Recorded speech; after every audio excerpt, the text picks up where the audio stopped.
Plane में पराठे बेचने वाली मोनिका बहुत ही पढ़ी लिखी और समझदार लड़की होती है और साथ ही वो शेफ का काम भी सीख रही होती है। वो खाना बहुत ही अच्छा बनाती है, पर उनकी गरीबी उनकी कमर तोड़ रही थी। लेकिन विनीता ने भी हार नहीं मानी और वो अपनी बेटी की हर तरह से मदद किया करती ताकि मोनिका अपनी जिंदगी में कामयाब हो सके। ऐसे ही एक दिन मोनिका अपनी क्लास खत्म करके घर आती है तो विनीता उससे कहती है, आ गई मेरी बेटी, बस ऐसे ही मन लगाकर मेहनत करती रह। देखना, एक दिन किसी बहुत बड़े रेस्टोरेंट में तेरी नौकरी लग जाएगी। उसके बाद तुझे और मुझे कभी परेशान नहीं होना पड़ेगा। हमारे सारे दुख खत्म हो जाएंगे। माँ, जितना आसान हम सोचते हैं ना, असल में नौकरी पाना उतना ही मुश्किल होता है। बड़ी कंपनी में काम करने के लिए पहले छोटी कंपनी का एक्सपीरियंस चाहिए होता है, और आजकल तो छोटी कंपनियां भी इतनी आसानी से काम पर नहीं रखती। आजकल की दुनिया में जीवन को जीना बहुत ही मुश्किल हो गया है। समझ ही नहीं आ रहा कैसे क्या करूं। तू इतनी फिक्र क्यों करती है? अगले महीने तेरा कोर्स पूरा हो जाएगा, फिर मैं तेरे मामा विनोद से बात करूंगी। उनका अपना ढाबा है, वो तुझे वहाँ काम पर रख लेंगे। वहाँ से तू काम सीख लेना और फिर किसी बड़ी जगह ट्राई कर लेना। देखना, एक दिन तू एक ऐसी जगह जाएगी जहाँ लोग तेरी तारीफ करते नहीं थकेंगे और मुझे ये कहेंगे कि देखो, मोनिका की माँ आ रही है। माँ, आपको मामा जी से उम्मीद है? पिताजी के जाने के बाद उन्होंने एक बार भी ये नहीं पूछा कि हम कैसे जी रहे हैं। मुझे नहीं लगता कि वो कोई हमारी मदद करेंगे। फिर भी आप कहती हैं तो ठीक है, देख लेंगे, लेकिन किसी से इतनी उम्मीद लगाकर बैठना सही नहीं है। ऐसे ही समय गुजरता है और गुजरते समय के साथ लगभग 1 महीना बीत जाता है। अब मोनिका की ट्रेनिंग खत्म हो चुकी थी और यही खुशी वो अपनी माँ को बता रही थी कि तभी किस्मत से उसी दिन मामा विनोद घर आता है और विनीता उससे हाथ जोड़कर कहती है, विनोद, देख, अब मोनिका ने खाना बनाने का सारा काम सीख लिया है। मैं चाहती हूँ कि तू इसे अपने ढाबे पर कुछ महीनों के लिए काम पर रख ले। यहाँ से ये थोड़ा तजुर्बा ले लेगी तो आगे इसकी जिंदगी संवर जाएगी। अरे नहीं नहीं दीदी, ये आप क्या कर रही हो? मान लो तुम्हारी बेटी ने मेरे ढाबे का स्वाद खराब कर दिया तो मैं क्या करूंगा? हाँ, मेरे तो सारे ग्राहक भाग जाएंगे ना। और चलो, मान लिया कि इसने बहुत अच्छा खाना बना भी लिया, तो ग्राहकों को इसके हाथ की आदत लग जाएगी। फिर जब ये बड़ी कंपनी में चली जाएगी तब मेरा ढाबा कौन चलाएगा? मेरा तो धंधा ही चौपट हो जाएगा ना। विनोद, तू इतना खुदगर्ज कैसे हो सकता है? मैं तेरी सगी बहन हूँ और पहली बार तुझसे कुछ मांग रही हूँ और तू उसमें भी मना कर रहा है। मुझे तुझसे ये उम्मीद नहीं थी। कोई बात नहीं, अगर तू मदद नहीं करेगा तो इसका मतलब ये नहीं है कि मेरी बेटी भूखी मरेगी। मैं खुद कुछ करूंगी इसके लिए। ये तो बहुत अच्छी बात है दीदी, लेकिन सच कहूं तो इतना आसान भी नहीं है कुछ करना। वैसे भी आपको मुझे जितना कोसना है कोस लो, क्योंकि आप तो हमेशा अपनी ही देखती आई हो। खैर, मुझे कोई मतलब नहीं। और हाँ, मैं यहाँ आपके हाल समाचार लेने आया था, ना कि आपकी बेटी को अपने ढाबे पर लगाने के लिए। मेरा आखिरी फैसला सुन लो कि मैं अपने ढाबे पर आपकी बेटी को नहीं लगवाने वाला। बाकी आप जानो और आपकी बेटी जाने। विनोद अपना फैसला सुनाकर चला जाता है। उसके बाद सुनकर विनीता को बहुत बुरा लगता है। वो बिना कुछ बोले घर से बाहर निकल जाती है। कई घंटे बीत जाते हैं पर वो वापस नहीं आती और इतनी देर से अपनी माँ को घर पर ना देख मोनिका काफी परेशान हो जाती है और खुद से बातें करते हुए कहती है, माँ कहाँ चली गई? मुझे बहुत चिंता हो रही है। कहीं मामा की बातों से वो ज्यादा परेशान तो नहीं हो गई? हे भगवान, कहीं ऐसा ना हो कि मामा की बातों में आकर वो कुछ उल्टी सीधी हरकत कर ले। अगर उन्हें कुछ हो गया तो मैं खुद को कभी माफ नहीं कर पाऊंगी। उन्होंने पहले मेरे लिए बहुत दुख झेले हैं। मैं उन्हें और परेशान नहीं कर सकती। मोनिका परेशान होकर खुद से ही बात बोल रही थी कि तभी विनीता हाथ में एक लिफाफा लेकर घर आती है और मोनिका उसे देखते ही उस पर चिल्लाने लगती है, माँ, आप कहाँ चली गई थी? कम से कम बताकर तो जाती। आपको पता है मुझे कितनी चिंता हो रही थी। पिताजी पहले ही चले गए। अगर आपको कुछ हो जाता तो मेरा क्या होता? आप बिना सोचे समझे कहीं भी चली जाती हो। अरे जरा मेरे बारे में तो सोच लेती। मेरा ख्याल नहीं आता क्या आपको, जो यूं इस तरह कहीं भी चली जाती हो? मोनिका को इस तरह रोता देख विनीता मुस्कुराती है और उसे शांत करवाते हुए कहती है, पगली, रो मत। मैंने तेरे मरते हुए पिताजी से वादा किया था कि तुझे कामयाब होता देखूंगी। मैं बैंक गई थी। मैंने कुछ पैसे जमा करके रखे थे क्योंकि मुझे पता था कि विनोद कभी साथ नहीं देगा, पर फिर भी मैंने उससे मदद मांगी, ये सोचकर कि वो अपना मन बदल लेगा और अपनी बहन की थोड़ी सी मदद कर देगा। लेकिन उसने नहीं करी और अब मुझे समझ आया कि मुझे मेरी सेविंग्स को निकाल लेना चाहिए। ये ले पैसे। अब हम अपना एक छोटा सा ठेला लगाएंगे। तू वहाँ तरह तरह के पराठे बनाना। जब तू मशहूर हो जाएगी तो बड़े रेस्टोरेंट वाले खुद तेरे पास आएंगे। माँ, आप सच में बहुत अच्छी हो। किसी ने सच्ची कहा है कि माँ भगवान का दूसरा रूप होती है। हम इतने गरीब हैं, फिर भी आपने मेरी मुश्किल हल कर दी। इतना बोलकर मोनिका अपनी माँ के गले लग जाती है। अगले दिन से दोनों बाजार के पास अपना एक ठेला लगाने लगती हैं। विनीता सब्जियां काटती है और मोनिका पराठे बनाती है। मोनिका वहाँ ऐसे पराठे बनाती है जो लोगों ने कभी सुने भी नहीं थे, जैसे चीज पराठा, मिक्स वेज पराठा और पिज्जा पराठा। वो पराठे बना ही रही होती है कि तभी वहाँ कुछ बच्चे आते हैं और कहते हैं, वाह दीदी, ये पिज्जा पराठा तो बहुत स्वादिष्ट है। मैंने ऐसा पराठा कभी भी नहीं खाया है। सच में ये बहुत ही लजीज है। और ये चाउमीन वाला पराठा तो देखो, इसे खाकर तो मजा ही आ गया। दीदी, आप तो कमाल का खाना बनाती हो। भगवान करे आपका काम इतना बढ़ जाए कि लोगों की भीड़ कम होने का नाम ही ना ले। तुम दोनों के मुंह में घी शक्कर। बच्चों, मैं तो यही चाहती हूँ कि ऐसा ही हो। इस तरह वो बच्चे वहाँ से खाना खाकर चले जाते हैं। तो वहीं मोनिका और विनीता एक दूसरे को देखकर मुस्कुराती हैं। समय गुजरता है और गुजरते समय के साथ धीरे धीरे मोनिका के पराठे पूरे इलाके में मशहूर हो जाते हैं। ऐसे ही एक दिन एक महंगी गाड़ी उनके ठेले के पास आकर रुकती है। उसमें से विपिन नाम का आदमी उतरता है और मोनिका से सवाल करता है, तुम मोनिका हो ना? मैंने तुम्हारे बारे में बहुत सुना है। मैं फूड विथ यू कंपनी का मालिक हूँ। हमारे बहुत सारे रेस्टोरेंट हैं। मैंने सुना है कि तुम बहुत अलग अलग तरह के पराठे बनाती हो। मैं तुम्हें अपनी कंपनी के साथ एक कॉन्ट्रैक्ट देने आया हूँ। अगर तुम्हें कॉन्ट्रैक्ट मंजूर है तो तुम साइन कर दो। कैसा कॉन्ट्रैक्ट सर? जरा खुल के बताइए। ठीक है, मैं तुम्हें अपनी कंपनी के बारे में अच्छे से बताता हूँ। देखो मोनिका, हमारी कंपनी काफ़ी बड़ी है और कई जगह हमारी कंपनी बड़े बड़े रेस्टोरेंट से टाई अप करती है। ना सिर्फ कंपनी, बल्कि हम प्लेन में भी कैंटीन में अपने खाने को आगे भेजते हैं। और मैं यहाँ तुम्हें इस कॉन्ट्रैक्ट बेस पर साइन करने आया हूँ कि तुम 2 साल के लिए हमारे साथ काम करो। हम तुम्हें एक बड़ा रेस्टोरेंट खोल कर देंगे। तुम्हें बस ग्राहकों को अच्छा खाना खिलाना है। अगर काम अच्छा चला तो हम तुम्हें उस रेस्टोरेंट में पार्टनर बना देंगे। उसकी ये बात सुनकर मोनिका खुश हो जाती है, लेकिन वो विपिन को कुछ भी कहने से पहले अपनी माँ से इजाजत लेना चाहती थी। इसलिए वो विपिन से कहती है, देखिए सर, दरअसल मुझे आप थोड़ा सा समय दीजिए। मैं इतना बड़ा फैसला अकेले नहीं ले सकती, क्योंकि आज मैं जो कुछ भी हूँ वो मैं मेरी माँ की वजह से हूँ। इसलिए पहले मैं उनसे राय लूंगी, तभी आपको कुछ कहूंगी। हाँ हाँ, ज़रूर। आप आराम से अपनी माँ से पूछ लीजिए। मैं यहीं आपका इंतज़ार कर रहा हूँ। या फिर ये मेरा कार्ड रख लीजिए, आप मुझे कॉल करके भी बता सकती हैं। इस तरह विपिन अपना कार्ड देकर वहां से चला जाता है। तो वहीं अब मोनिका अपनी माँ के पास जाती है और उसे सारी बात बताते हुए कहती है, माँ, अगर आप कहेंगी तो ही मैं ये काम करूंगी, वरना नहीं करूंगी, क्योंकि यहाँ काम करने से पहले मुझे आपसे इजाजत लेनी है। आज मैं जो भी हूँ वो आपकी वजह से ही हूँ। पर हाँ, अगर मैंने यहाँ काम किया तो आने वाले समय में मैं वहाँ होंगी जहाँ आप मुझे इतने समय से देखना चाहती हैं।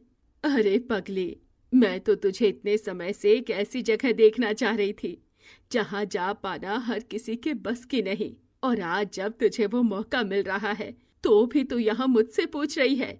देख बेटा, तू जा और अपना फ्यूचर बना।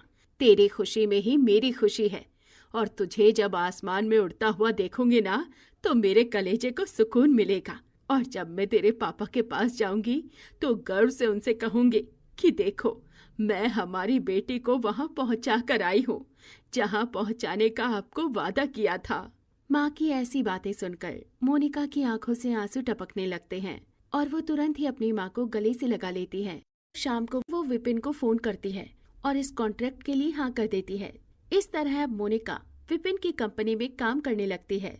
समय गुजरता है और गुजरते समय के साथ अब विपिन के साथ मोनिका का काम इतना बढ़ जाता है कि वो अब ना सिर्फ बड़े बड़े रेस्टोरेंट या होटल में बल्कि इंटरनेशनल फ्लाइट्स में पराठे सप्लाई करने लगती है। ऐसे ही समय गुजरता है और गुजरते समय के साथ आज मोनिका पहली बार प्लेन में चढ़ती है और घबराते हुए कहती है, नहीं मोनिका, तुझे घबराना नहीं है।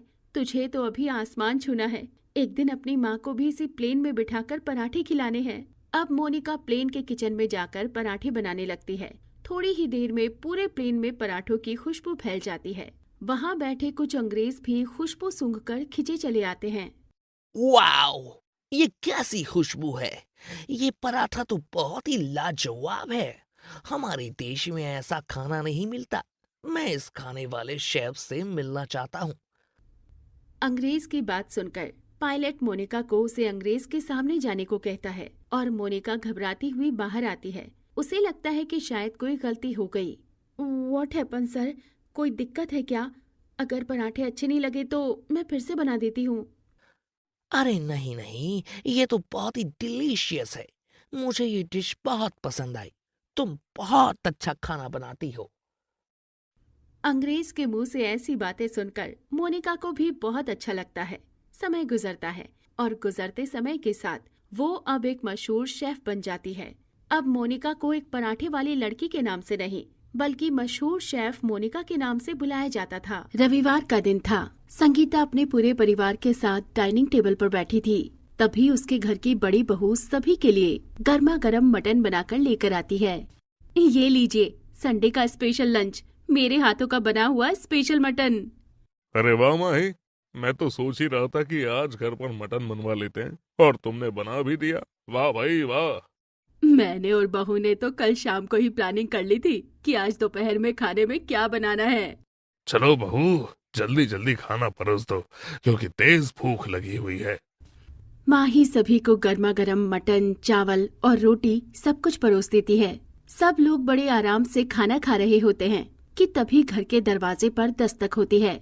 माँ ही जाकर दरवाजा खोलती है तो सामने उसका देवर राहुल कोयल नाम की एक लड़की को लिए खड़ा था, जिसे देखकर उसके होश उड़ जाते हैं और वो सभी को जल्दी से वहाँ बुलाती है।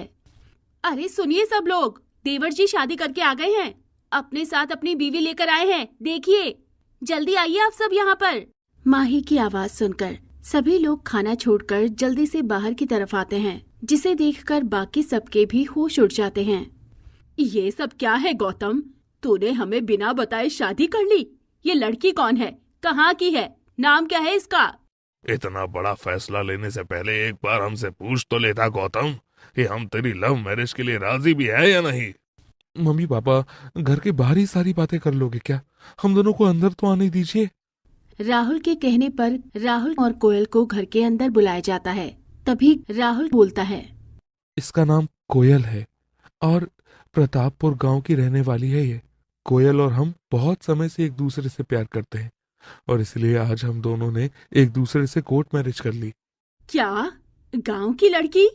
अरे तू पागल वागल हो गया है क्या? मोहल्ले वालों को हम क्या कहेंगे? अरे अब किसी को क्या कहना है, जो हो गया सो हो गया। बहू घर आ गई है, कोई बात नहीं। हंसी खुशी बहू का घर में स्वागत करो। सुरेश की बात सुनकर सभी लोग चुप हो जाते हैं और कोयल के बारे में सबको बताने के लिए छोटी सी रिसेप्शन पार्टी रखते हैं। देवरानी जी, पार्लर वाली बुक कर दो क्या आपके लिए? आपको मेकअप वगैरह करना तो आता है ना?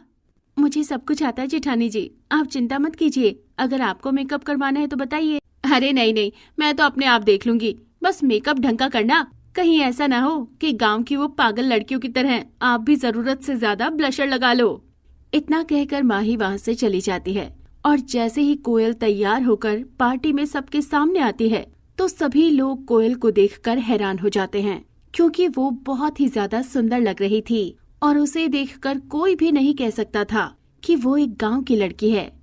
अरे वाह, क्या बहू लेकर आया है राहुल बेटा? ये तो अप्सरा लग रही है। सच में, मैंने तो सुना था कि राहुल ने किसी गांव की लड़की से शादी की है, पर ये तो विदेश से आई हुई लग रही है। लगता है कि राहुल बेटे ने इन सबको पागल बनाया है और गांव की लड़की बोलकर किसी और जगह की लड़की ले आया। पर जो भी हो, जोड़ी बहुत सुंदर है दोनों की। ऐसे ही सभी लोग कोयल की बहुत तारीफ करते हैं। थोड़ा वक्त गुजरता है और अब कोयल रसोई में काम करने के लिए माही का हाथ बटाने लगती है। ऐसे ही एक दिन जब माही सब्जी बना रही थी, तभी कोयल बोली, जेठानी जी, सिलबट्टा कहाँ पर रखा हुआ है? सब्जी के लिए मसाला पीसना है। सिलबट्टा? हमारे घर में कोई सिलबट्टा नहीं है। हम तो सारा मसाला मिक्सी में पीसते हैं या फिर बाहर से ही पिसा हुआ मसाला लेकर आ जाते हैं। तभी मैं कहूँ कि स्वाद में कमी क्यों आ रही है। कोई बात नहीं, ठीक है। माही की बात सुनकर कोयल शाम को ही बाजार जाती है और वहाँ से एक बढ़िया सिलबट्टा खरीद कर ले आती है।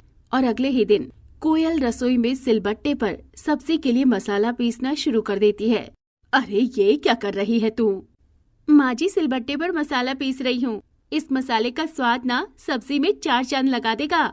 मुझे पता ही था कि तो गांव वाली हरकतें जरूर करेगी। अरे ये शहर है जहाँ कोई सिलबट्टा नहीं चलाता है। हमें किसी से क्या लेना देना, मैं तो अपने घर में चला रही हूँ, बाहर वालों के घर जाकर थोड़ी ना चला रही हूँ। आप बस मुझे मेरा काम करने दो, फिर देखना क्या लाजवाब सब्जी बनाती हूँ मैं आज। ऐसे ही कोयल सिलबट्टे पर मसाला पीसकर सभी के लिए सब्जी रोटी बनाकर तैयार करती है और कोयल के हाथ का खाना खाकर सभी की आंखों में चमक आ जाती है। क्या बात है कोयल, तुम तो बहुत ही अच्छा खाना बनाती हो। हाँ, वैसे तो खाना माही भी अच्छा बनाती है, पर इस खाने का स्वाद कुछ अलग ही है। मैं तो कोयल के हाथ का खाना शादी से पहले भी खा चुका हूँ और मैं तो इसके हाथ के खाने का दीवाना हूँ। सही बोल रहे हो तुम दोनों, स्वाद तो बहुत अच्छा है बहू। हाँ हाँ, इसने गांव के तरीके से खाना जो बनाया है आज। देवरानी जी बाजार से सिलबट्टा लेकर आई हैं, उसी पर सारा मसाला पीसा है। तभी इस खाने में एकदम गांव वाली फीलिंग आ रही है। बहुत बढ़िया बहू, बहुत बढ़िया। सभी लोग कोयल की तारीफ करते हैं, लेकिन संगीता और माही अभी भी कोयल से नाक चढ़ाकर ही रखती हैं। ऐसे ही कोयल घर की छत पर अपने हाथों से मिट्टी का चूल्हा बनाती है। कोयल बहू, तुझे कितनी बार कहा है कि हम शहरी लोग हैं, क्यों हमारे घर को तू गांव का घर बनाने में लगी हुई है? और नहीं तो क्या, कभी सिलबट्टा कभी चूल्हा, क्या है ये सब? माँ जी, जिठानी जी, और मैं सबको चूल्हे पर बढ़िया खाना भी बनाकर खिलाऊंगी। इतना कहकर कोयल मुस्कुराती हुई चली जाती है और अब वो चूल्हे पर सरसों का साग, मक्की की रोटी, ये सब कुछ बनाकर अपने ससुराल वालों को खिलाती है। जब से गांव की बहू हमारे घर आई है, तब से तो खाने को इतनी बढ़िया बढ़िया चीज मिल रही है कि क्या कहना। सच में गौतम, तुम्हारी चॉइस बहुत अच्छी है। खाने के मामले में तो कोयल को कोई टक्कर नहीं दे सकता। चूल्हे पर तो मैं बहुत तरीके की रोटी बना लेती हूँ, तंदूर वाली, पानी वाली, बेसन वाली। आप देखते जाओ बस, मैं हर दिन आपको सर्दियों में बढ़िया रोटी बनाकर खिलाऊंगी और आप बस गर्मा गर्म खाना और साथ में चूल्हे की आग के मजे लेना। थोड़ा वक्त गुजरता है और अब कोयल घर के आंगन में पड़ी हुई खाली जगह को खोदकर वहाँ पर रोजमर्रा काम आने वाली चीज, काफी सारी चीजें लगा देती है और अब आधे से ज्यादा सब्जी घर के अंदर से ही मिलने लगती है। इस गांव की बहू ने पूरे घर को गांव की चीजों से भर के रख दिया है। और नहीं तो क्या माँ जी, हमारा तो स्टैंडर्ड ही खराब हो गया इसकी वजह से। तभी वहाँ पर पड़ोसन आ जाती है और घर में लगी सब्जी देखकर बोलती है, क्या बात है संगीता, तेरे घर में तो सब्जी लगी हुई है। अरे तुझे पता है घर की सब्जी कितनी ज्यादा बढ़िया होती है। क्या बढ़िया है आंटी, इसमें इतना अच्छा गार्डन था, उसमें ये सब्जी भर दी देवरानी जी ने। अरे पागल, बाजार में तो हमें सारी बासी सब्जियां ही मिलती हैं। शहर में ताजी सब्जी मिलना कितना मुश्किल है, ये सोचना। तभी तो मैंने घर पर ताजी सब्जी उगाई है आंटी जी, अगर आपको भी कुछ चाहिए ना तो आप ले जाना। ऐसे ही वक्त गुजरता जाता है और अब हर किसी के मुंह से कोयल और उसके हाथों के बने खाने की तारीफ सुनकर माही का दिल बुरी तरीके से जल जाता है और वो कोयल से बोलती है, अगर तुम इतना ही अच्छा खाना बनाती हो ना तो घर में सब लोगों को मटन खाना बहुत पसंद है, तो तुम मुझसे मटन बनाने का मुकाबला करो। ठीक है दीदी, जैसा आप चाहो, मुझे कोई दिक्कत नहीं है, मैं तो अपना गांव का देसी मटन ही बनाऊंगी। हाँ वैसे भी घर में सब लोगों को मेरे हाथ का ही मटन पसंद है, तो तुम तो डेफिनेटली हार ही जाओगी मुझसे। अब ये तो मुकाबला खत्म होने के बाद ही पता चलेगा कि कौन हारा और कौन जीता। अब दोनों बहुओं के बीच में मटन बनाने का कंपटीशन शुरू हो जाता है। माही ऑनलाइन मटन बनाने के लिए सामान ऑर्डर करती है और थोड़ी ही देर बाद उसका ऑर्डर किया सामान घर पर आ जाता है। वहीं दूसरी तरफ कोयल घर पर की हुई खेती में से टमाटर, प्याज, धनिया, मिर्च आदि सारी चीजें लेती है और उन्हें अच्छे से धोकर सिलबट्टे पर पीसती है। कितना भी जोर लगा ले ये गांव की बहू, लेकिन जीतेगी तो ये शहर की बहू, वो भी मटन बनाकर। जल्दी जल्दी हाथ चला माही।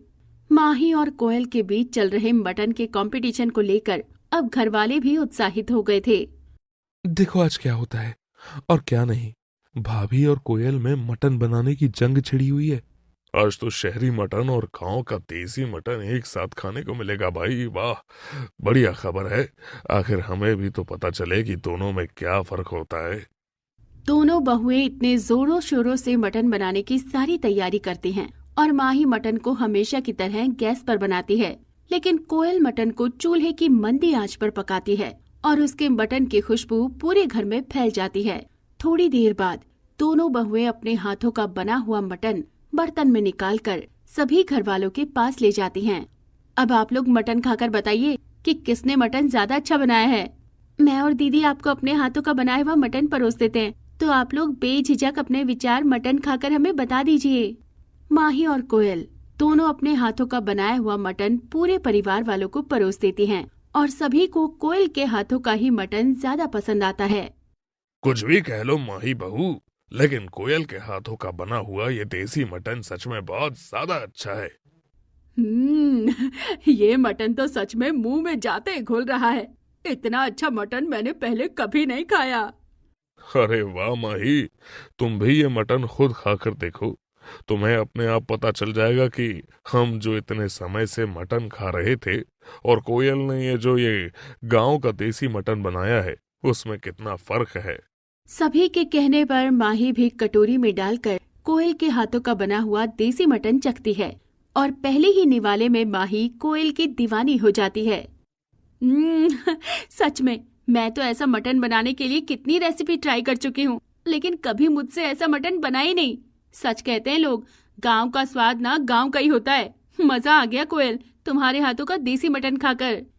इस तरह कोयल के हाथ का बना हुआ देसी मटन घर में सबको बहुत ज्यादा पसंद आता है और साथ ही खुश होकर अब माही और संगीता कोयल को दिल से अपना लेती हैं और अब हर दिन हफ्ते में एक दिन कोयल अपने ससुराल वालों को अपने हाथ का बना हुआ गांव का देसी मटन बनाकर जरूर खिलाती है।